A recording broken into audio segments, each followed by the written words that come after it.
સમગ્ર રાજ્યમાં ગરમીનો પ્રકોપ વધી રહ્યો છે ત્યારે સુરત શહેરમાં પણ ગરમીનો પારો ઉપર પહોંચતા સુરત મહાનગરપાલિકા સંચાલિત પ્રાણી સંગ્રહાલયમાં પશુ પક્ષીઓને ગરમીમાં રાહત મળી રહે તે માટે પાણીના ફુવારા મૂકવામાં આવ્યા છે। હાલ ઉનાળાની ઋતુ ચાલી રહી છે અને કાળઝાળ ગરમીનો સામનો લોકો કરી રહ્યા છે।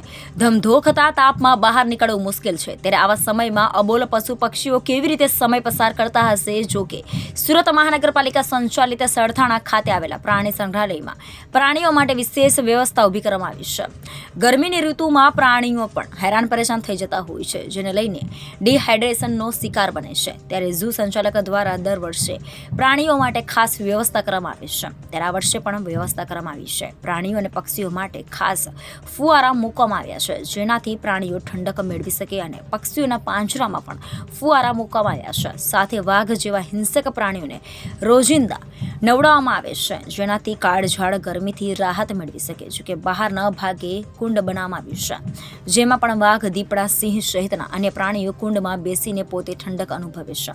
જો કે આ સમયે પ્રાણીઓના ખોરાકમાં પણ યોગ્ય વ્યવસ્થા ઊભી કરવામાં આવી છે। પ્રાણીઓને ડિહાઇડ્રેશન ન થાય તે માટે ટેબ્લેટ અને અન્ય દવાઓ પણ આપવામાં આવે છે।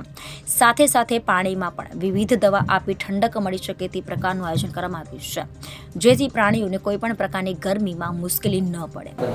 હું doctor Rajesh Patel, assistant veterinary officer અને ઇન્ચાર્જ ઝૂ સુપ્રિન્ટેન્ડન્ટ, સુરત મહાનગરપાલિકા। ઉનાળો આવ્યો છે, ખાસ કરીને ગરમીની સિઝનમાં પ્રાણીઓ અને પક્ષીઓ માટે કેવી સુવિધાઓ ઊભી કરવામાં?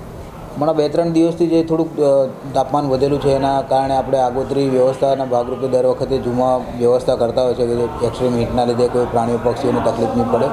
બીજું, વધારે ગરમીના ટાઈમમાં જે મુલાકાતીઓ આવતા હોય છે તે ટાઈમમાં જાનવરો કોઈ કોર્નરમાં શેડ શોધીને બેસી રહેતા હોય છે એવી વ્યવસ્થા આપણે ઠંડકની તેની કરીએ છીએ તો બપોરના સમયમાં બી પ્રાણીઓ ફરતા મુલાકાતીઓને જોવા મળી રહે છે।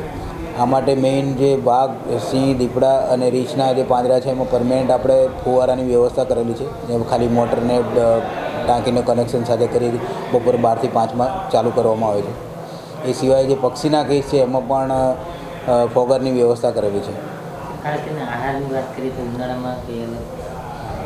ઉનાળામાં મેઇન જે છે નેચરલી કુદરતી એનું હોય છે કે જે શરીરનું ફેટ ઓછો થાય તો ગરમી ઓછી લાગે એના કારણે માણસ કે જાનવર તમામમાં ખોરાકનું પ્રમાણ ઘટતું હોય છે। સામે પાણી ડિહાઇડ્રેટ નહીં થાય માટે પાણીનું ઇન્ટેક વધતું હોય છે।